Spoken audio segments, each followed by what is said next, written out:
안녕하세요. 사연 읽어주는 남녀입니다. 오늘도 와주셔서 감사드리며 그럼 오늘의 사연 바로 시작하겠습니다. 안녕하세요. 저는 평범한 주부입니다. 남편과 작은 식당을 운영하며 안정된 생활을 하고 있었어요. 식당 규모는 크지 않지만 단골 손님 덕분에 생계를 유지하기엔 충분했죠. 매일 반복되는 일상 속에서도 불만 없이 행복하게 지냈습니다. 그저 평범하고 무탈하게 살아가는 것이 저의 유일한 소망이었죠. 남편 역시 성실히 일했고 부부 사이는 좋은 편이었습니다. 가끔 손님들이 저희 부부를 보며 다정하다 부러워할 정도였죠. 물론 여느 다른 부부처럼 크고 작은 갈등은 있었어요. 하지만 서로 이해하며 금방 풀어냈습니다. 저는 그렇게 저희 가족이 소박한 행복을 계속 누릴 수 있을 거라고 믿었어요. 적어도 그날의 사건이 벌어지기 전까지는 말입니다. 시동생은 3년 전에 결혼을 했어요. 동서는 참 온순하고 조용한 성격의 여자였습니다. 처음 봤을 때부터 말수가 적고 수줍음이 많아 보였어요. 웃을 때도 작게 미소를 짓는 정도였죠. 저는 그런 동서가 처음부터 마음에 들었습니다. 그런데 동서에게는 마음 아픈 사연이 있었죠. 동서는 20대 때 부모님을 모두 여의고 혼자 지내왔다고 합니다. 그 때문에 결혼식에도 친척이 거의 오지 않았어요. 결혼식을 치르는 내내 동서가 얼마나 외로울지 마음이 쓰였습니다. 결혼 후에도 동서는 시댁에서 은근한 무시를 당했어요. 시어머니와 시누이는 집안 행사 때마다 동서를 은근히 따돌렸죠. 명절에 음식 준비를 할 때도 동서에게는 잡일만 시키곤 했어요. 제가 보기엔 참 예의 바르고 착한 사람인데 왜 그렇게 구박을 당하는지 안타까웠죠. 이렇게 착한 사람이 왜 이런 대우를 받아야 하나 화가 나기도 했고요. 그래서 저는 동서를 더욱 신경 써서 챙기게 됐습니다. 지은아, 너는 저기 쌀자루랑 고구마랑 배추랑 좀 옮겨놔라. 그리고 뒷마당에 김치독이 몇 개 있는데 깨끗이 씻어둬라. 빨리 움직여라 좀. 네, 어머님. 어머님, 그 많은 걸 동서 혼자 어떻게 해요? 저도 같이 할게요. 동서, 같이 하자. 얼른 끝내고 쉬자. 가끔 일부러 전화를 걸어 만나서 식사도 하고 소소한 이야기도 나누었죠. 시동생은 동서를 잘 챙기지 않았습니다. 자기 일에만 바쁘고 동서에게 별 관심이 없어 보였죠. 저는 이때까지만 해도 상황이 이렇게까지 심각해질 거라곤 상상도 못했습니다. 어느 날 저는 동서 집에 잠시 들렀습니다. 평소처럼 간단한 간식을 사들고 찾아갔죠. 이런저런 대화를 하다가 동서가 주방에서 약을 먹는 걸 보게 되었어요. 저는 그게 무슨 약인지 궁금했죠. 평소 동서가 특별히 몸이 아프다고 말한 적은 없었거든요. 그런데 이상한 부분이 있었습니다. 보통 약이라면 제약회사 이름과 약 성분이 적힌 통에 담겨 있잖아요. 하지만 동서가 먹던 그 약은 아무 표시 없는 일반 플라스틱 병에 들어 있었어요. 그래서 동서에게 무슨 약인지 물었죠. 동서, 무슨 약이야? 몸이 어디 안 좋아? 아, 이거요? 별거 아니에요. 아가씨가 건강 챙기라고 준 비타민이에요. 별일이죠? 동서가 말한 비타민 약통이 자꾸 마음에 걸렸습니다. 약통 안에는 평범해 보이는 작은 알약들이 들어있었어요. 약을 보면서도 무언가 석연치 않은 느낌이 들었죠. 시누이는 시어머니 옆에 찰싹 붙어 동서를 괴롭히면 괴롭혔지 비타민을 선물해 줄 정도의 성정을 가진 사람도 아니었고요. 저는 동서가 주방에 갔을 때 통에서 알약 하나를 꺼내 챙겼습니다. 일단 동서에게는 아무런 말도 하지 않고요. 이 작은 알약 하나가 어떤 큰 파장을 불러올지 그때는 상상도 못한 채 말이죠.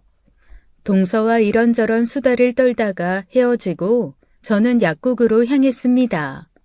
약통에서 챙겨온 알약이 어떤 약인지 물어보려고요. 저는 챙겨온 약을 꺼내 약사에게 보여주었어요. 저기, 약사님, 혹시 이 약이 무슨 약인지 알 수 있을까요? 이 약을 어디서 구하신 거예요? 아, 그냥 아는 사람이 먹는 약인데 무슨 약인지 좀 궁금해서요. 비타민 같은 건가요? 네? 비타민이요? 아니죠. 이거 피임약이에요. 네? 피임약이요? 저는 그 말을 듣는 순간 기겁을 했습니다. 미친 신우가 이걸 비타민이라고 속이고 동서에게 선물한 거예요. 동서는 자신이 복용하는 약이 피임약인 줄도 모르고 비타민이라고 굳게 믿고 있었고요. 저는 곧바로 동서에게 전화를 걸었습니다. 동서, 아가씨가 준 그 약 먹지 마. 절대로 먹으면 안 돼. 아니다, 당장 버려. 네? 왜요, 형님? 무슨 일 있어요? 지금 전화로는 얘기하기 좀 그래. 내가 지금 바로 갈 테니까 집에서 기다리고 있어. 가서 자세히 말해줄게. 저는 그 길로 동서 집에 다시 갔습니다. 동서 집에 도착하자마자 저는 숨기지 않고 솔직히 말했어요. 동서, 놀라지 말고 들어. 아가씨가 준 그 약, 비타민 아니야. 피임약이래. 방금 약국 가서 직접 확인했어. 제 말에 동서 표정이 굳어졌어요. 그러더니 이내 말없이 고개를 숙이고 눈물을 흘리기 시작했습니다. 동서는 작은 목소리로 어렵게 말을 꺼냈어요. 제가 아이 갖는 걸 원하지 않는 것 같아요. 남편도 아가씨도. 제가 멍청해서 그런 걸까요? 동서, 그런 말이 어딨어. 저는 그 말을 듣고 순간적으로 할 말을 잃었습니다. 지금껏 동서가 아이를 기다리며 얼마나 마음고생했는지 알기 때문이었죠. 시동생 부부는 사실 난임 부부였어요. 결혼 당시 동서 나이가 좀 있기도 했고 난임 병원도 다니고 있다고 알고 있었죠. 시어머니는 제가 임신을 못한다고 아들 빨리 낳으라고 엄청 구박하셨어요. 맨날 저한테만 문제가 있다고 대놓고 욕하시고 그러셨는데 아가씨는 그거 다 봐놓고 도와주지는 못할 망정 왜 저한테 이런 짓을 하는지 정말 이해가 안 돼요. 제가 뭘 그리 잘못했다고 이렇게까지 하는지 정말 모르겠어요.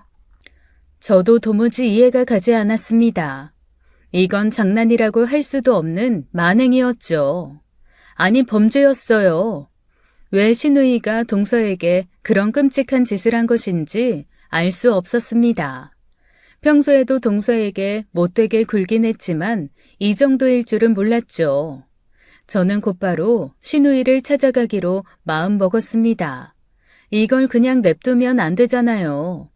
가서 신우가 헛소리라도 하면 정말 머리채라도 잡고 싶은 심정이었다니까요. 동서가 겪은 일에 대해 분명한 책임을 묻고 싶었죠. 머리끝까지 화가 나서 씩씩거리며 나가려는데요. 동서가 급하게 제 팔을 잡았어요.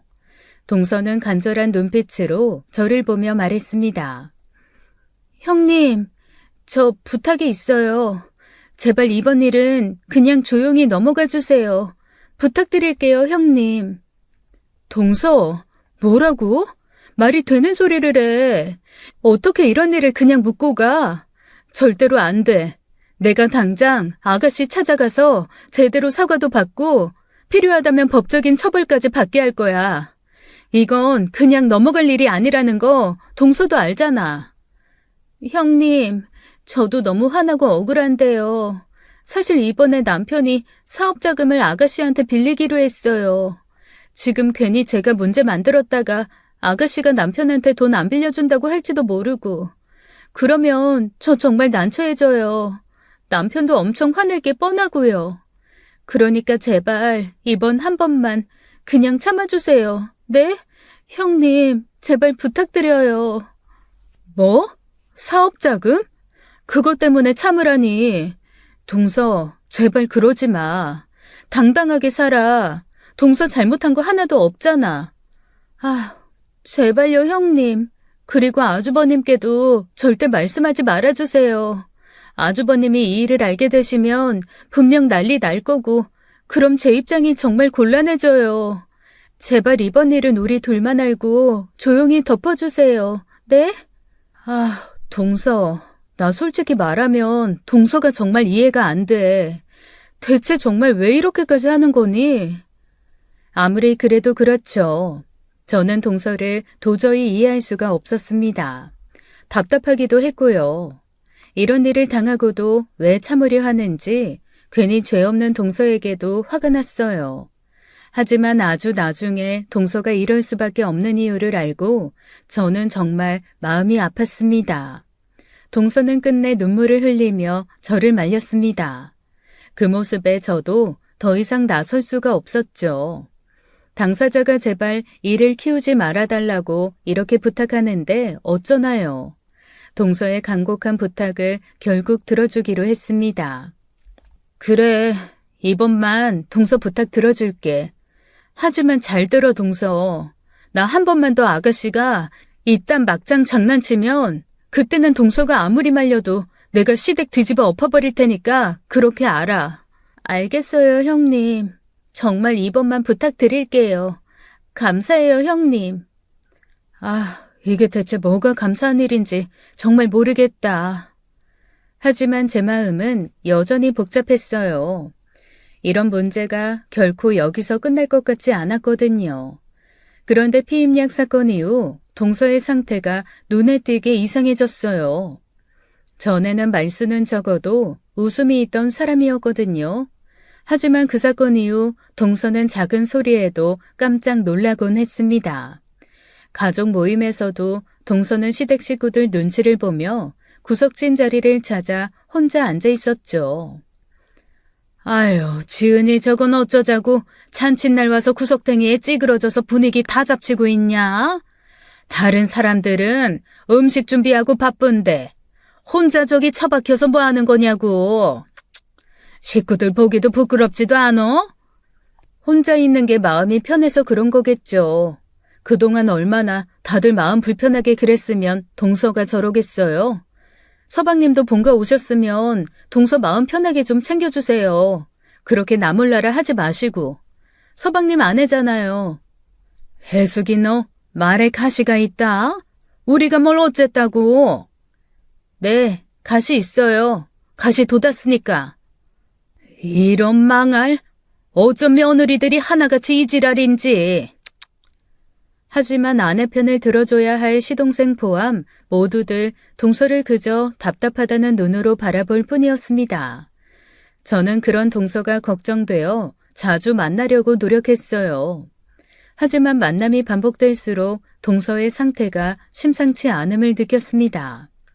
식사를 하면서도 손을 떨며 제대로 먹지 못했고 작은 질문에도 쉽게 눈물을 흘렸죠. 점점 대화를 나누는 것도 어려워져 저는 고민 끝에 동서에게 제안을 했습니다. 내가 이런 말 하는 게 좀 조심스럽긴 한데 동서 요즘 많이 힘들어 보이거든? 그래서 하는 말인데 전문가한테 심리상담 한번 받아보는 건 어때? 마음 편히 이야기하면서 도움받을 수 있을 것 같아서 그래. 상담이요? 제가 그렇게까지 해야 할지 잘 모르겠어요. 그런데 사실 요즘 저 너무 답답하고 견디기 힘들긴 했거든요. 형님이 그렇게 말씀하시니까 한번 받아볼게요. 제 지인 중 한 분이 그런 일을 하기에 저는 동서에게 그곳을 소개해 주었습니다. 그 후 동서는 제가 소개해 준 상담센터에 다니기 시작했죠. 그리고 얼마 안 가 동서 얼굴이 점차 편안해지는 듯 했어요. 상담을 다녀온 날이면 동서도 얼굴도 밝아졌습니다. 저도 그 모습에 마음이 한결 가벼워졌죠. 그때만 해도 모든 것이 좋아질 거라 믿었어요. 하지만 얼마 후 상담센터에서 일하는 지인에게 전화를 받았습니다. 지인의 목소리에는 걱정이 가득했죠. 해숙 누님, 큰일이에요. 지은 씨가 갑자기 심한 불안 증세를 보이면서 더 이상 상담을 못하겠다고 하네요. 저희가 아무리 진정시키고 설득시키려고 해도 소용이 없어요. 그리고 이제 센터에 나오시지도 않고 연락도 받지 않으세요. 어? 아니, 갑자기 왜 그러는데? 잘 다니고 있다며. 무슨 일 있었어? 저희도 정확한 이유는 모르겠어요. 다만 최근 며칠 사이에 무슨 일이 있었던 것 같아요. 그런데 그걸 통 말을 안 하시네요. 계속 안절부절 못하고 몹시 불안해하는 것 같아요. 누님께서 한번 잘 말해서 무슨 일이 있었던 건지 좀 알아봐 주세요. 그래, 알았어. 연락줘서 고마워. 불길한 마음으로 저는 동서를 찾아갔습니다. 집에 도착해보니 동서는 멍하니 앉아 있었어요. 저를 보고도 아무 말 없이 바닥만 바라봤죠. 상담 잘 다닌다더니 갑자기 왜 그만두려고 그래? 무슨 일 있었어? 나한테는 편하게 말해도 되니까. 어디 불편한 거라도 있었던 거야? 그게, 형님, 저 사실은요. 아니, 그러니까 저도 잘 모르겠어요. 죄송해요, 형님. 동서는 계속 말을 망설였어요. 무엇인가 큰일이 있음을 직감했습니다. 그래서 저는 천천히 동서를 안심시키며 그저 기다려 주었어요. 스스로 말해주길 바라면서요. 한참 후에야 동서는 작은 목소리로 어렵게 입을 열었습니다. 사실 아가씨가 다 알아버렸어요. 뭐를 알아? 설마 그 피임약 사건? 네. 그래서 아가씨가 뭐래? 미안하대? 장난이었대? 뭐라고 했는데? 나한테 제대로 얘기해줘봐. 아가씨가 뭐라고 했는데 동서가 이렇게 불안해? 그게 제가 그 일로 충격을 받아서 상담을 다니는 것까지 아가씨가 알아버려서요. 아가씨가 저한테 전화해서 막 욕을 하더니 남편 사업자금 빌려주기로 한 거 다 없던 일로 하겠다고. 그걸 남편이 알고 저한테 엄청 심하게 화를 냈어요. 그 돈 못 받으면 다 저 때문이라면서 가서 아가씨한테 무릎 꿇고 빌라는데 제가 왜 그래야 돼요? 그래서 못하겠다고 하니 또 화내고. 저도 정말 어떻게 해야 할지 모르겠어요, 형님.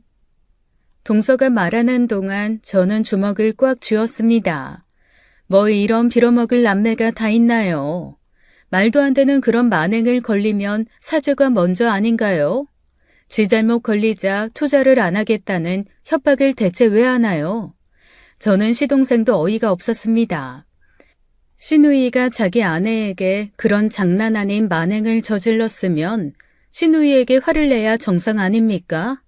그런데 자기 아내 때문에 돈 못 빌렸다고 아내에게 화를 내다뇨. 정말 이해를 할 수가 없는 뇌구조를 가진 인간들이었어요. 아니, 이게 동서가 무릎을 꿇어야 할 일이야? 아가씨가 꿇어야지. 대체 이걸 어떻게 그냥 참고 넘어가? 나 이번엔 못 참겠네. 동서, 이번엔 정말 제대로 사과를 받고 넘어가야 돼.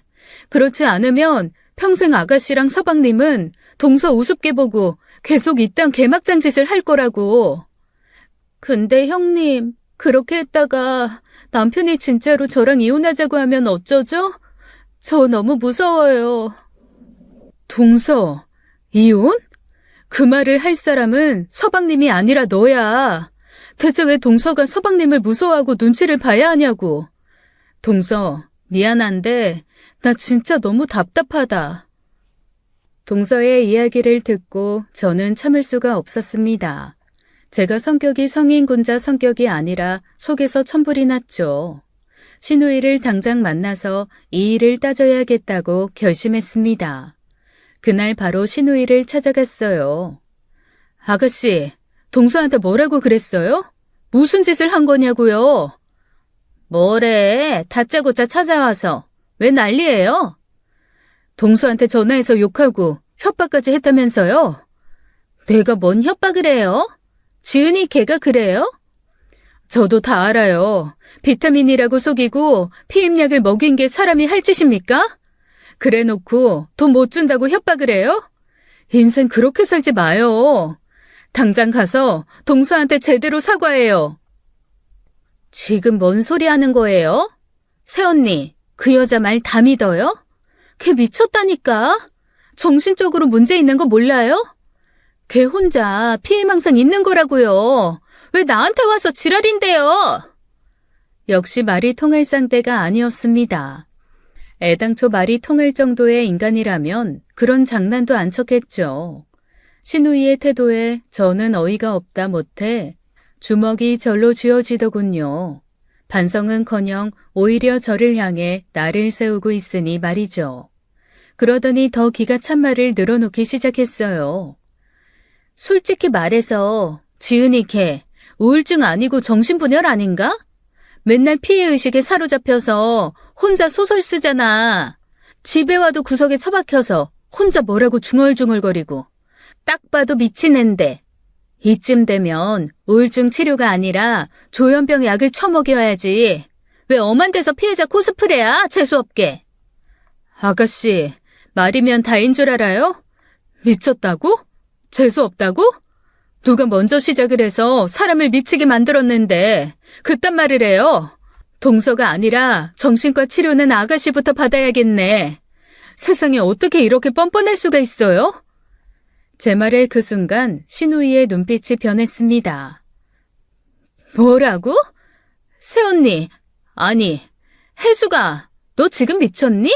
어디서 막말이야? 정신 가출했어? 뭐 정신과 치료를 받으라고? 어이가 없네 진짜. 그러더니 갑자기 손으로 제 어깨를 팍 치고 밀더라고요. 그래서 저도 똑같이 신우이 가슴을 퍽 쳤습니다. 아, 이 미친년이. 야, 너 지금 나 쳤냐? 네가 먼저 쳤잖아. 이 정신 파탄자야. 그리고 뭐 년? 년? 난 욕 못해서 안 하는 줄 알아? 나도 무섭게 말해봐. 오줌 지리게 해줘? 어디서 입을 함부로 놀려? 그때였어요. 갑자기 신우이가 제게 달려들더니 제 머리채를 잡았습니다. 진짜 어이가 없더라고요.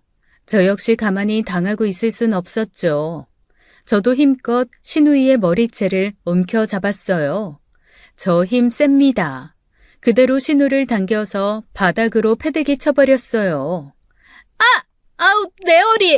아우, 사람 살려. 여기 미친 여자 있어요. 아이고, 나 죽는다. 동네 사람들, 사람 죽어요. 아, 어떡해. 내 허리 진짜 부러진 것 같아. 그때 일을 마치고 퇴근을 하는 심해부가 저희를 발견한 거예요. 아니, 이게 지금 대체 무슨 일이에요? 여보, 왜 바닥에 그러고 누워있어? 여보, 나 좀 살려줘. 경찰 불러. 아무 이유도 없이 갑자기 달려들어서 내 허리 꺾어버렸다고. 심해부는 놀라서 저를 보더라고요. 그래서 저 당당하게 말했어요. 매부, 아가씨가 대체 무슨 짓을 하고 다니는지 아세요? 동서한테 비타민이라고 속여서 몰래 피임약을 먹였어요. 그거 알고 충격받아서 힘들어하는 사람한테 조현병 걸린 미친년이라면서 정신병 약이나 먹으라고 온갖 폭언에 무릎 안 꿇으면 돈 안 빌려준다고 협박까지 했다고요. 제가 그 꼴을 보고 그냥 있을 수가 있어요? 뭐라고요? 여보, 지금 아주머님이 한 말이 사실이야? 당신 정말 그런 짓을 했어? 아니야, 여보. 혜숙이 저게, 아니, 새언니가 지금 거짓말하는 거라고. 내가 무슨 그런 미친 짓을 해. 다 새언니가 꾸며낸 거야. 정말이야. 매부, 제가 대체 뭐가 아쉬워서 비싼 밥 먹고 여기 와서 거짓말까지 하며 아가씨를 때리고 있겠어요? 누가 진짜 거짓말하는 건지 잘 생각해 보세요. 제 말에 심해부는 잠시 저와 신우이를 번갈아 보더니 화난 얼굴로 신우이에게 말했어요. 김상미, 너 제정신이야? 대체 무슨 생각으로 그런 말도 안 되는 짓을 저질러? 어떻게 가족한테 그런 못된 짓을 할 수가 있냐? 아주머님, 정말 죄송합니다. 제가 몰라서 이런 일이 벌어졌네요. 제대로 단속 못한 제 탓이에요. 진심으로 죄송합니다. 야, 김상미, 당장 집으로 들어가. 오늘 집에서 나랑 얘기 좀 제대로 하자. 어서! 저는 씩씩거리며 거친 숨을 내쉬며 신우이를 내려다봤습니다. 그러고 한마디 더 하고 나왔죠. 아가씨, 이번이 마지막 경고예요. 앞으로 단 한 번이라도 더 동서한테 이딴 몹쓸 짓 하면 그땐 정말 가만 안 둬요. 법적 처벌까지 각오하라고요. 내 말 똑똑히 기억해둬요. 웃기고 있네. 이 미친 것이 네가 뭔데 나한테 명령질이야? 너도 어디 두고 보자. 두고 보긴 뭘 두고 봐. 김상미, 너 아직 정신 못 차렸어? 어디서 욕이야, 욕이. 동네 시끄럽게 하지 말고 당장 집으로 안 들어가? 신우이는 결국 허리를 부여잡고 기어서 자기 집으로 기어서 들어갔죠. 신우이와의 사건 이후 동서의 상태는 더 나빠졌습니다. 더 큰 문제는 시동생의 행동이었어요. 오히려 별것 아닌 일로 동서가 유난을 떤다며 짜증을 냈죠. 어느 날은 시동생을 따로 만나 이야기했습니다. 서방님, 이건 좀 아니지 않아요? 그래도 남편이면 동서 상태부터 걱정하고 최우선으로 생각해야 하는 거 아니에요? 어떻게 자기 아내한테 그렇게 무관심할 수가 있어요? 형수가 뭔데? 우리 집 일에 참견이에요. 내 아내는 내가 알아서 할 테니까 그냥 신경 끄세요. 오만 곳에 다 참견질을 하고 돌아다니네. 남의 집안 문제에 끼어들지 마시라고요. 뭐라고? 끼어들만 하니까 끼어드는 거지. 서방님이 동서한테 제대로 했으면 내가 왜 참견을 해요? 정신 차려요 좀. 아이씨, 존나 피곤하게 하네. 형수, 제발 그냥 가요. 가서 형수 가게나 신경 쓰세요. 가서 식당 설거지나 하시라고요. 그쵸. 신우이 몸에 흐르는 막장피가 시동생에게도 없을 리가 없죠. 시동생은 신우이에게 돈 못 빌렸다고 자기 입장만 내세우며 제게 화를 내더군요. 그나마 중간에서 남편이 저를 말렸어요. 김재훈, 너 지금 제정신이야? 이게 어디서 손윗 사람인 네 형수한테 막말이야? 정신 제대로 안 차리지? 형, 내 말은 그게 아니라, 자꾸 형수님이 내 집안일에 간섭하시니까, 짜증이 나서 그랬어요. 내가 뭐 일부러 그런 것도 아니고요. 미안해. 네가 짜증이 난다고 그렇게 생각 없이 개소리 짓거려도 되는 사람이냐? 네 형수가? 당장 네 형수한테 사과 안 해? 형수님, 죄송합니다. 제가 순간적으로 흥분해서 말을 막 했네요. 정말 죄송합니다. 서방님, 저한테 사과하지 않으셔도 돼요. 그냥 동서 좀 잘 챙겨줘요. 동서랑 사랑해서 결혼한 거 아니에요? 서방님이 1순위로 편들어주고 아껴야 할 사람은 동서라고요. 알았어요? 네. 형수님 알겠어요. 앞으로 신경 써서 잘 챙길게요. 저는 동서가 너무나 안타까웠습니다. 가장 가까운 사람의 도움조차 받지 못하는 동서가 안쓰러웠죠. 그 일이 있고 시간이 흐른 뒤 동서와의 연락이 점점 줄어들었습니다. 처음에는 가끔씩 전화라도 했지만 이제는 그마저도 어려워졌죠. 저는 여러 번 동서에게 연락을 시도했지만 동서가 잘 받지 않았거든요. 어쩌다 연락이 닿아도 동서는 말을 길게 하지 않았습니다. 그저 짧게 안부만 묻고는 서둘러 끊어버렸죠. 그나마 전화상으로는 잘 지낸다고 하니 다행이라 생각했어요. 시동생도 그 사건 이후로 동서에게 잘해준다고 하더군요. 그쯤 저도 가게 장사가 어려워져서 이런저런 고민을 하느라 동서 걱정을 사실 못했습니다. 그런데 어느 날부터 동서가 가족 행사에 안 보이기 시작했어요. 처음에는 아프다는 이유였어요. 추석인데 얼굴 못 봐서 걱정돼서 전화했어. 많이 아프다며? 지금 몸은 좀 어때? 걱정해 주셔서 감사해요. 독감이 너무 심하게 걸려서요. 괜히 다른 분들한테 옮길까봐 이번엔 정말 갈 수가 없었어요. 그래도 많이 아픈 건 아니지? 요즘 다른 일은 없어? 서방님은 좀 잘 챙겨줘? 네, 그럼요, 형님. 저 요즘 정말 괜찮아요. 남편도 잘 챙겨주고요. 덕분에 잘 지내고 있어요. 하지만 그 이후에도 동서는 이런저런 핑계를 대며 나타나지 않았습니다. 처음에는 못된 시누이가 보기 싫고 구박쟁이 시어머니가 불편해서 그런 걸까 싶었어요. 그런데 그런 동서가 제 연락도 받지 않기 시작했죠. 어느 날 저는 참다 못해 동서에게 전화를 걸었습니다. 하지만 동서는 여전히 전화를 받지 않았어요. 저는 짧은 문자 하나를 남겼습니다. 요즘 연락도 잘 안 되고 많이 걱정돼서 문자 보내. 무슨 일이 있는 건 아닌지 걱정이야. 혹시 힘든 일 있으면 나한테 꼭 얘기해줘. 언제든 편하게 연락하고 기다릴게. 하지만 답문은 역시나 없었어요. 그러던 어느 날 밤늦은 시간 동서에게서 갑작스럽게 전화가 걸려왔습니다. 동서가 먼저 연락하는 건 정말 오랜만이었어요. 저는 반가운 마음에 서둘러 전화를 받았습니다. 그런데 수화기 넘어 동서의 목소리가 떨리고 있었어요. 형님, 저 너무 무서워요. 저 좀 살려주세요. 저 정말 어떻게 해야 할지 모르겠어요. 형님, 좀 도와주세요. 동서, 진정하고 천천히 말해봐. 겁먹지 말고. 지금 어디에 있는 거야? 내가 당장 갈 테니까 어딘지 알려줘. 그때 전화가 또 끊겼어요.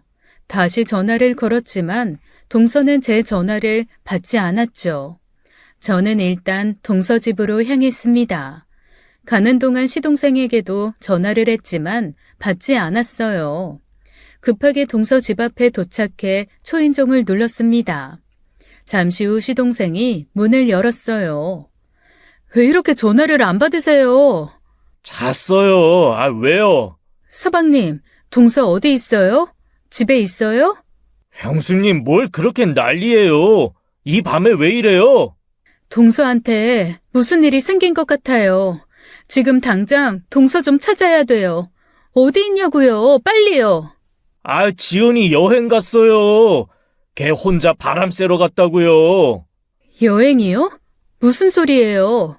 방금 동서가 나한테 전화해서 너무 무섭다고 도와달라고 했다고요. 여행 간 사람이 왜 그런 전화를 해요? 난 그런 건 모르겠는데요. 뭐 아마 어디 여행 가서 술이라도 먹고 술주정한 거 아니에요? 시동생의 말이 어딘가 이상했습니다. 보통 자기 아내가 이런 전화를 했다고 하면 걱정을 먼저 하는 게 정상 아닌가요? 하지만 시동생은 아무런 걱정이 없는 얼굴이었어요. 저는 시동생을 똑바로 바라보며 다시 물었죠. 서방님, 정말 여행 간 거 맞아요? 확실한 거죠? 거짓말 아니죠? 제가 확실하냐고 묻자 시동생 얼굴에는 짜증이 피어오르기 시작했어요. 맞다고요. 몇 번을 말해요. 사람 잠은 다 깨워놓고. 알겠어요. 아무래도 이건 그냥 넘어갈 일이 아닌 것 같아요. 동서한테 진짜 무슨 일이 생긴 걸 수도 있으니까 경찰에 신고부터 하는 게 좋겠어요. 아, 형수님. 여행 가서 잘 놀고 있는 사람을 왜 경찰에 신고를 해요? 지금 사람 골탕 먹이려는 거예요? 아, 그런 쓸데없는 짓 하지 마세요. 역시나 이상한 반응이었습니다. 무언가 숨기고 있는 게 분명했어요. 저는 시동생이 안 된다고 하거나 말거나 경찰에 신고를 했습니다. 동서가 여행을 간 게 아니라는 확신이 들었거든요. 여보세요? 경찰서죠? 사람이 실종된 것 같아서 신고하려고요. 제 동서가 갑자기 연락이 안 되고 이상한 전화가 왔어요. 너무 걱정되는데 좀 도와주세요. 형수님, 지금 뭐 하는 거예요? 당장 전화 끊어요. 누가 신고하랬어요? 아, 전화 줘요, 빨리. 서방님, 가만히 있어요. 이거 그냥 넘길 일이 아니라니까요. 네, 경찰관님, 신고 접수 부탁드립니다. 경찰에 신고를 하고 다시 동서에게 전화를 걸었지만 역시나 계속 전화가 꺼져 있었습니다. 제 걱정은 점점 커졌죠. 급기야 저는 시동생 집까지 들어가 동서를 찾았어요. 하지만 동서는 집에 없었습니다. 여행 갔다니까요. 내 말 못 믿어요? 아, 형수 어이없네. 어이가 없는 건 서방님이죠. 동서한테 살려달라고 전화가 왔다니까요. 그럼 남편 되는 사람이면 아내 걱정이 먼저 아닙니까? 대체 그 태연한 태도는 뭔데요? 서방님은 지금 동서가 어디에 있는지 정확히 알고 있는 거예요? 말해 보세요. 아이씨, 여행 갔다니까 더럽게 꾀꾀거리네. 뭐요? 저는 걱정되는 마음이 하늘을 찌를 지경이었습니다. 다음 날까지 동서와는 연락이 닿지 않았어요. 그런데요, 다음 날 아침 일찍 경찰로부터 연락이 왔습니다. 하지만 저는 경찰의 말에 정말 기겁을 했어요. 도저히 말도 안 되었죠. 저 신고 전화 주셨던 이혜숙 님이시죠? 아까 이혜숙 님 동서 되시는 박지은 씨가 조금 전에 본인이 직접 저희한테 연락을 주셨어요. 잘 지내고 있다고 하시네요. 네? 동서가 정말 괜찮대요? 진짜로 무사한 거 확실한 거예요? 네, 박지은 씨가 직접 여행지에서 잘 지내고 있다고 말씀하셨습니다. 너무 걱정하지 않으셔도 될 것 같아요. 네? 그게 정말인가요? 근데 이상하잖아요. 전화가 계속 꺼져 있었는데 어떻게 연락이 된 거예요? 본인 휴대폰이 배터리가 없어서 여행지에서 다른 사람 휴대폰을 빌려서 연락했다고 하셨습니다. 그리고 그리고요? 저희도 조심스럽게 말씀드리는데요. 박지은 씨가 본인이 많이 불편하니 앞으로 연락을 안 하셨으면 좋겠다고 전해달라고 하시네요. 네? 뭐라고요? 그럴 리가 없어요. 분명 뭔가 위협을 받아서 그렇게 말한 거 아닐까요? 우리 동서가 절대로 그런 말 할 사람이 아니에요. 주변에서 웃는 소리도 들리고 전혀 그런 분위기는 아니었던 것 같습니다. 저희도 몇 번이고 확인했어요. 혹시 주변에서 위협을 가하는 분위기냐고요. 아니라고 하시더라고요. 무엇보다 박지은 씨 본인이 워낙 확실하게 말씀하시면서 요청하셔서요. 이혜숙 씨가 너무 가정사에 관여를 하셔서 부부관계 분란이 생긴다고 앞으로는 제발 관심을 갖지 말아달라고 하시더군요. 저 이혜숙 씨, 이쯤에서 박지은 씨한테 더 이상 간섭을 안 하시는 게 좋겠어요. 무언가가 분명하게 잘못되었습니다. 경찰의 말은 정말 말도 안 되었어요.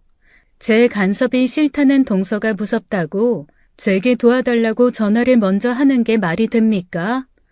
앞뒤가 안 맞아도 한참 안 맞았죠. 이것을 경찰에게 계속 말했지만 경찰은 그저 똑같은 말만 되풀이했어요. 동서 본인이 제가 연락하는 게 싫다고 직접 말했으니 더 이상 동서에게 관여하지 말라는 거죠. 자기들도 어쩔 수 없다고 하면서요. 자기들도 어찌할 수 없다고요. 정말 기가 막히고 코가 막히겠더군요. 저는 이대로는 안 되겠다고 생각했습니다. 무슨 일이 있어도 동서를 직접 만나야 한다는 생각만 들었어요. 하지만 방법이 없었습니다. 시동생은 그저 여행 가서 잘 놀고 있는 사람 귀찮게 하지 말라는 식으로만 말하고 동서는 전화를 꺼두고 있으니 말입니다. 저는 마음이 급해졌어요. 혹시나 해서 동서와 친한 친구들에게 수소문하기 시작했어요. 이전에 동서를 통해 만나본 적이 있는 동서 친구들이었죠. SNS를 통해 한 명씩에게 연락을 해보았지만 모두 비슷한 대답이었습니다. 최근 들어 동서와 연락한 사람이 단 한 명도 없다는 거예요. 마지막으로 동서와 제일 친했던 친구에게도 물었어요. 안녕하세요. 저 혹시 지은이랑 최근에 연락된 적 있어요? 아무리 해도 연락이 안 돼서요. 아니요. 저도 요즘 지은이랑 전혀 연락이 안 돼서 걱정하고 있었어요. 무슨 일이라도 있는 걸까요? 동서는 주변의 그 누구와도 연락이 되지 않는 상황이었습니다. 저는 가슴이 답답해 숨이 막힐 지경이었어요. 저는 더 이상 기다릴 수 없었습니다. 제가 할 수 있는 방법도 없었고요. 결국 전문적으로 사람을 찾는 사설 탐정을 고용하기로 했죠. 탐정과 만나 동서에 대한 정보를 최대한 전달했습니다. 동서의 최근 사진과 평소 자주 가던 장소까지 모두 알려주었죠. 탐정은 꼼꼼히 내용을 기록한 뒤 조사를 시작하겠다고 말했습니다. 며칠 동안 저는 초조한 마음으로 연락을 기다렸어요. 하루하루가 너무 길고 힘들었죠. 그동안에도 동서는 연락이 전혀 안 되었어요. 그리고 일주일 뒤 탐정에게서 전화가 왔습니다. 저는 떨리는 손으로 전화를 받았죠. 여보세요? 동서는요? 찾으셨어요? 지은이 찾으셨어요? 아니요, 죄송합니다. 아직 못 찾았습니다. 네. 그런데 조사 중에 조금 이상한 점을 발견해서요. 이 부분은 꼭 아셔야 할 것 같아서. 무슨 일인데요? 빨리 말해주세요. 사실 이런 경우에는 사람을 찾으면서 몇 가지 추가 조사를 해보는 게 제 원칙이거든요. 하도 비슷한 사건이 많아서. 그중 하나가 피해자 명의로 거액의 보험 가입이 있었는지를 확인하는 겁니다. 보험이요? 네, 생명보험이요. 공식적인 루트를 이용하는 게 아니긴 한데요. 어쨌거나 제가 확인해 본 결과 동서분 명의로 몇 개월 전 가입된 생명보험이 있더라고요. 생명보험이요? 네, 그것도 한 건이 아니라 여러 건이었어요. 금액도 꽤 고액이었고요. 이 정도면 월 납입금도 상당할 텐데 보험금 수령자는 부군으로 되어 있었고요. 이거 상당히 수상하거든요. 탐정의 말에 저는 숨이 턱 막혔습니다. 도저히 믿을 수 없는 내용이었죠. 아직까지는 이 보험이 어떤 경위로 가입됐는지 또 가입한 목적이 뭔지 확실하게 밝혀지지 않았습니다. 제가 추가 조사를 계속 진행하겠습니다. 그리고 동서분을 최대한 빨리 찾을 수 있도록 저희가 온 힘을 다 기울여 보겠습니다. 조금만 더 기다려주세요. 통화를 마친 후에도 제 머릿속은 너무 혼란스러워 지끈지끈 아파왔어요. 동서가 스스로 그런 보험을 가입했을 리 없었습니다. 얼마 전까지도 시동생 사업자금이 없어 신우이에게 돈을 빌리는 형편이었으니까요. 그런데 전 그 생각을 함과 동시에 머리에 번개불을 맞은 것처럼 번쩍였습니다. 시동생의 사업자금. 저는 서둘러 경찰에게 이 사실을 말했어요. 하지만 돌아오는 답변은 한결같았습니다. 생명보험 가입을 근거로 수사를 할 수 없다고요. 저는 마음이 미칠 듯이 갑갑했어요. 그런데 정확히 2일 뒤에 동서에게 연락이 왔습니다. 아니, 정확히는 병원에서 연락이 왔죠. 저는 병원 전화를 받고 미친 듯이 곧바로 병원으로 향했습니다. 병원에 도착한 저는 동서의 병실 문을 열었어요. 그리고 제 눈앞에 펼쳐진 광경에 저는 할 말을 잃었죠. 침대 위에 누워있는 동서는 얼굴과 온몸이 온통 멍으로 뒤덮여 있었어요. 그리고 팔과 다리, 여기저기 붕대까지 감겨 있었어요. 동서의 상태는 너무나 심각했습니다. 이 상황이 믿기지도 않았죠.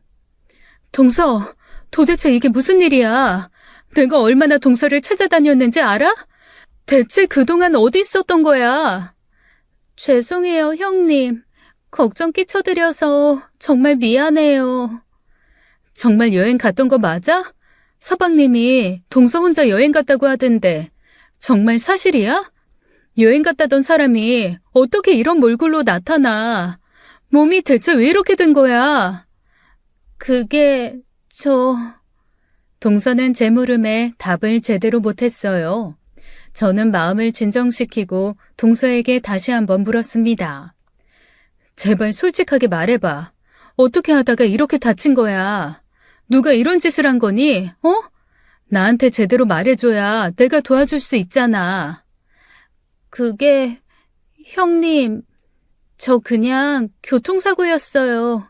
잠깐 길을 걷다가 차에 살짝 부딪혔어요. 동서, 말도 안 되는 소리 하지 마. 교통사고라니. 누가 봐도 거짓말이잖아. 이게 어디 차에 살짝 부딪힌 모습이야? 동서의 대답은 말도 안 됐어요. 교통사고로 이렇게 다치는 사람이 대체 어딨나요?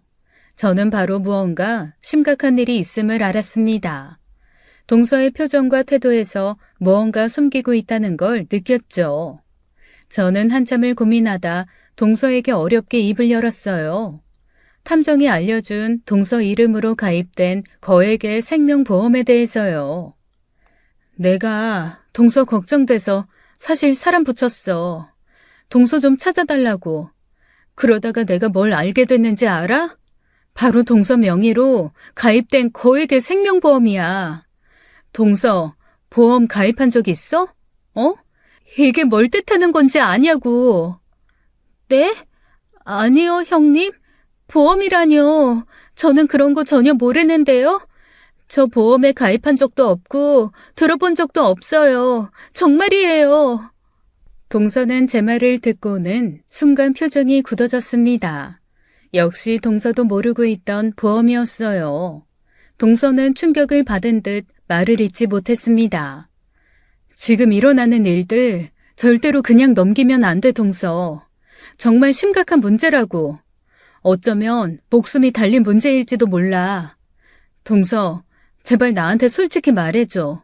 그래야 내가 도와줄 수 있어, 어?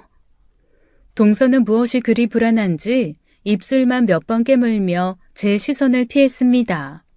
저는 그런 동서를 조용히 다독였어요.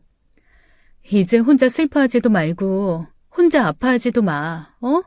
속으로 끙끙대지 말고 나한테 다 털어놔. 지은아, 이제 날 언니라고 생각하고 나한테 다 말해. 무슨 일이 있어도 지은이 너 내가 끝까지 도와줄게.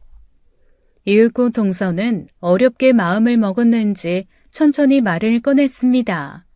저는 동서의 충격 고백에 두 눈을 질끈 감고 말았죠.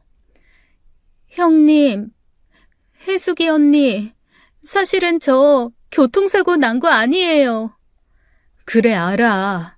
그럼 대체 무슨 일이 있었던 거야? 누가 너한테, 대체 누가 이런 몹쓸 짓을 한 거야, 어? 남편이요. 김재훈 그 인간이 절 때렸어요. 몇 날 며칠 계속 맞다가 남편이 잠깐 졸고 있는 사이에 목숨 걸고 겨우 도망친 거예요. 저 너무 무서워요. 저 이제 어떡해요? 저는 동서의 고백에 순간 말문이 막혔습니다. 대체 동서가 무슨 잘못을 했다고 사람을 이렇게 때리나요?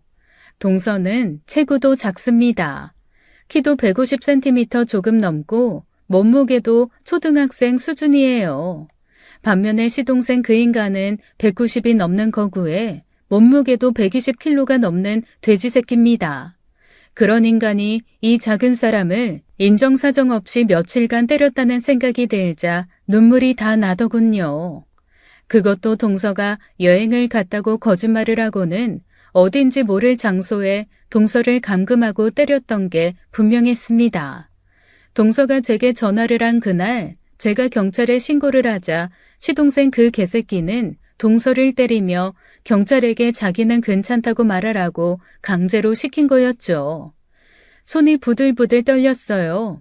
너무 화가 나고 열이 올라 주체가 안 되었죠. 당장 이놈을 잡아다가 광화문 내거리에 효수하고 싶었습니다. 그런데 그 순간 동서가 정말 뜻밖의 말을 했어요. 형님, 사실 제가 남편한테 맞을 때 몰래 구석에 핸드폰 숨겨놓고 그 장면 찍어뒀어요. 증거라도 남겨야 할 것 같아서요. 저는 동서의 그 말에 놀랐습니다. 그런 공포스러운 상황에서 핸드폰을 숨겨 촬영 버튼을 몰래 누를 생각을 하다니 동서의 그런 대담한 행동에 눈물까지 났어요. 저는 동서에게 핸드폰이 어디 있냐고 물었습니다.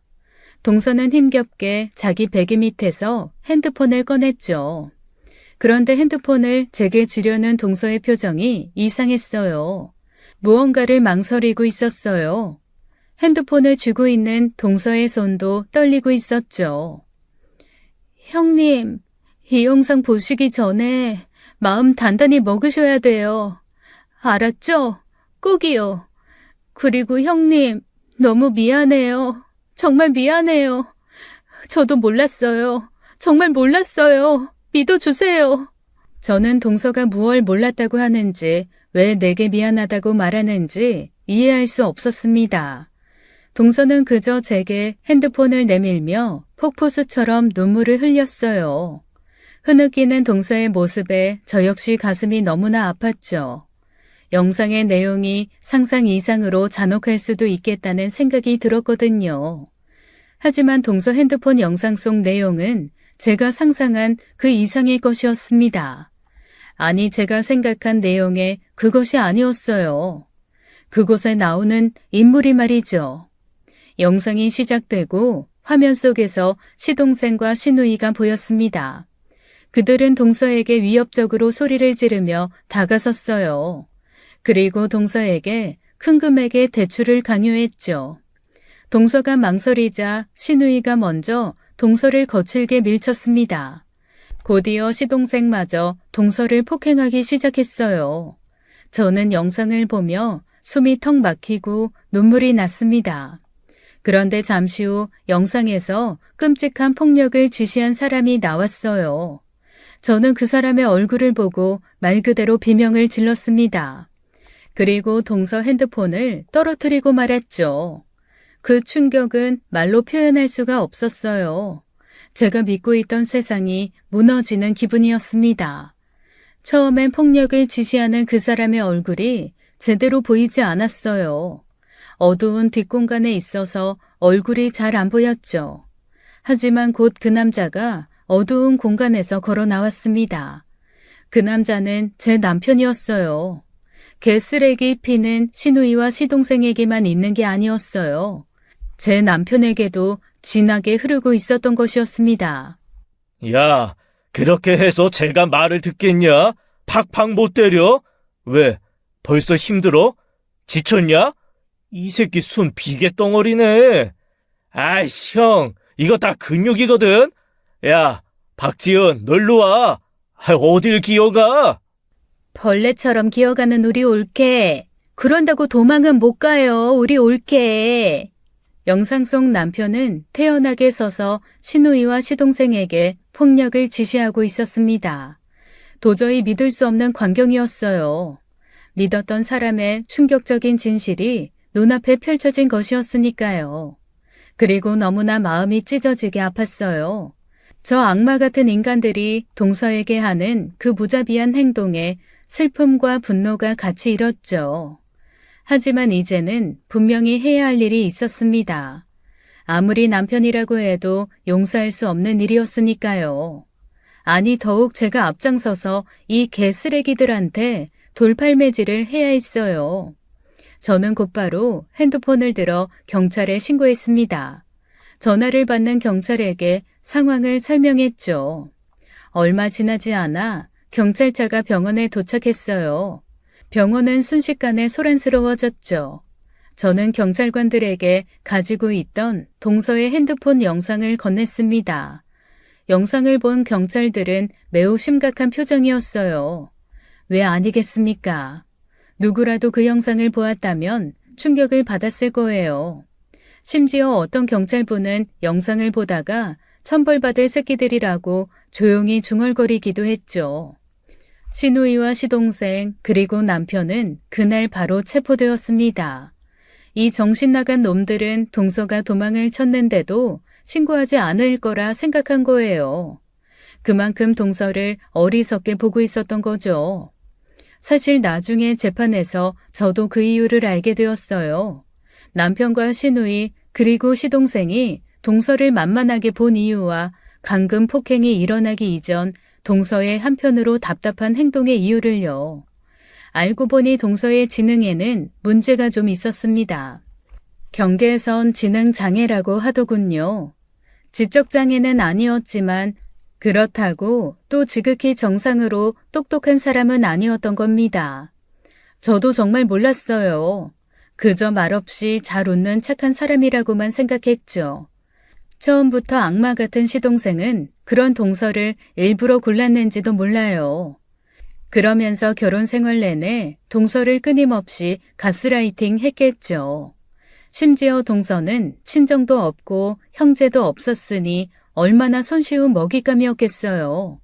저는 그 사실을 알고 더 분노했습니다. 시누이는 당일 집에서 체포됐어요. 태연하게 지 새끼랑 지 남편 밥을 차리고 있다가 체포되었죠. 경찰 아저씨, 저 아니에요. 저 진짜 그런 적 없어요. 오해라니까요? 저 억울해요. 억울하다고! 제가 미치지 않고서야 어떻게 그런 끔찍한 짓을 하겠어요. 맞아, 이거 다 동서가 꾸며낸 거예요.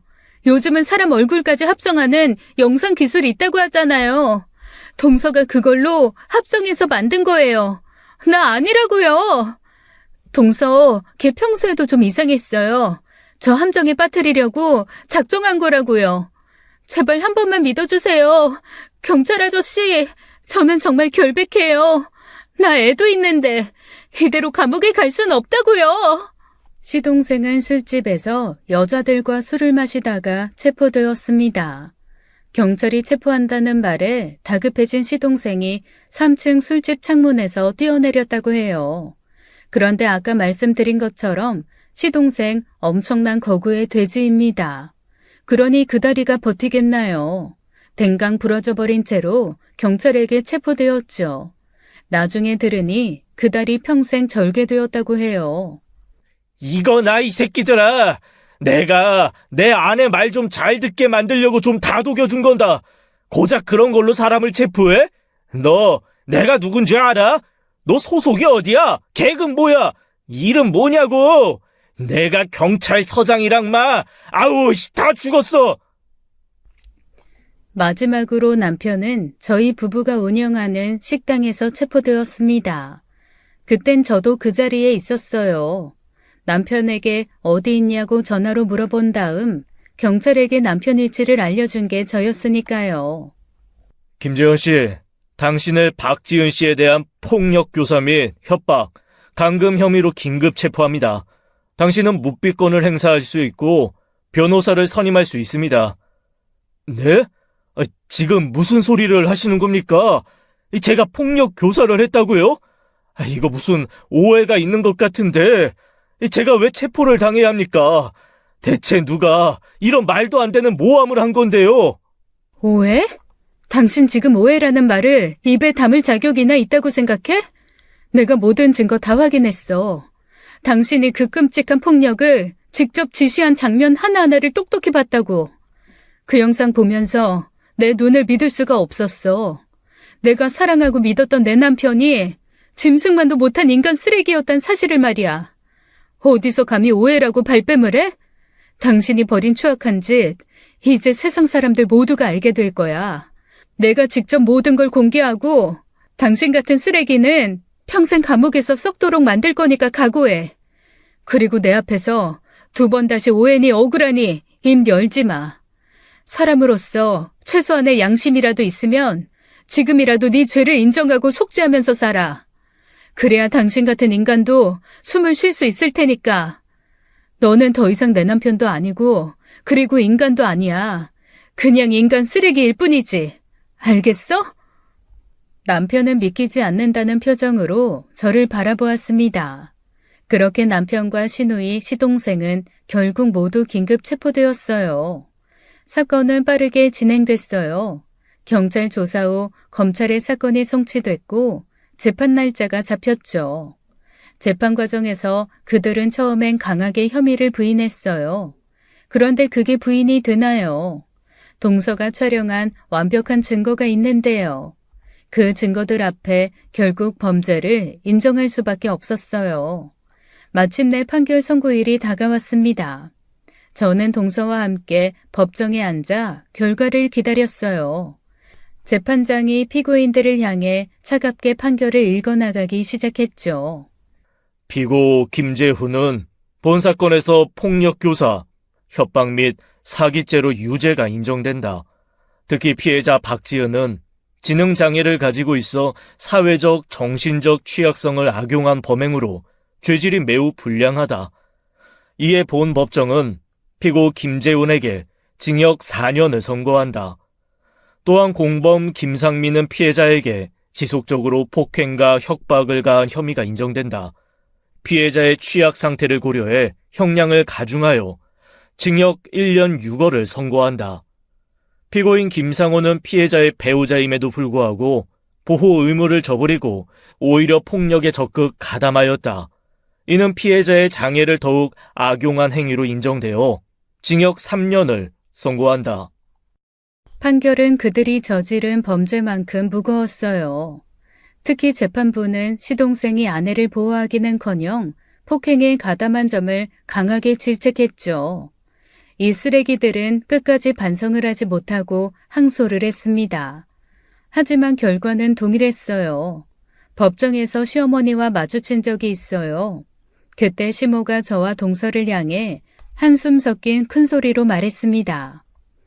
아휴, 우리 집에 어쩌다가 저런 여자 하나 잘못 들여서 이렇게 온 집안이 풍비박산이 났는지 모르겠다. 집 팔자 사나운 것도 모자라서 남편이랑 시댁 식구들까지 다 망쳐놨어. 저런 독한 걸 왜 우리 집에 들였는지 원통해서 못 살겠네. 쓰레기 피가 어디서 왔나 했더니 알 것 같았습니다. 동서가 아무 말도 못하고 있는 걸 보고 저는 도저히 참을 수가 없었어요. 일이 이 지경까지 왔는데도 시모는 뭐가 잘못됐는지 전혀 깨닫지 못한 듯했죠. 어머니, 지금도 상황 파악이 안 되세요? 진짜 어머니 집안을 망친 건 동서가 아니라 어머니가 그렇게 금이야 오기야 키운 자식들이에요.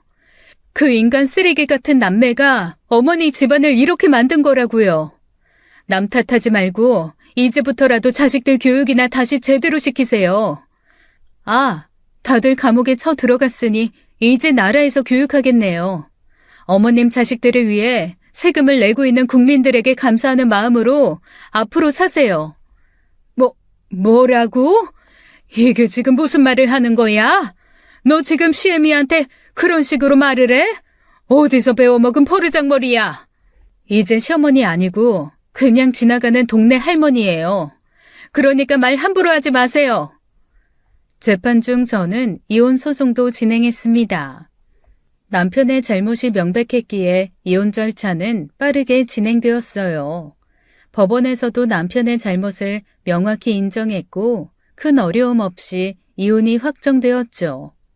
동서 역시 저와 같이 이혼 절차를 밟았어요. 그렇게 저희 둘은 완전히 자유로운 사람이 되었습니다. 이혼 서류를 마무리하던 날 동서가 제게 연락을 해왔어요. 잠시 얼굴을 보고 싶다는 말에 저는 흔쾌히 약속 장소로 나갔죠. 오랜만에 만난 동서의 얼굴에는 이전보다 훨씬 편안한 기색이 있었습니다. 형님, 이제야 정말 홀가분해요. 이혼하고 나니까 그동안 가슴을 짓누르던 답답함이 사라진 것 같아요. 이제야 숨 좀 제대로 쉴 수 있을 것 같아요. 그래, 동서야. 아, 아니다. 이제 동서지간도 아니니까 언니 동생 하자. 지은아, 그동안 정말 고생 많았어. 이제 다 끝났으니까 과거는 훌훌 털어버리고 앞으로 우리한테 행복한 일만 가득할 거야. 나랑 같이 힘내서 잘 살아보자. 네, 언니. 이혼 이후 저와 동서는 이전보다 더 자주 만났습니다. 우리는 친구처럼 일상을 나누며 서로의 새로운 시작을 응원했죠. 만날 때마다 동서는 점점 밝아지는 모습이었어요. 저는 그 모습에 안심을 했죠. 앞으로 다가올 날들은 분명 더 나을 것이라고 저희 둘은 서로를 격려하며 믿었죠. 이제 우리에게는 행복한 날들만 기다리고 있기를 간절히 바랐습니다. 지금까지 사연 읽어주는 남녀였습니다. 끝까지 시청해주신 여러분 감사드리며 저희는 다음 사연으로 돌아올게요. 감사합니다.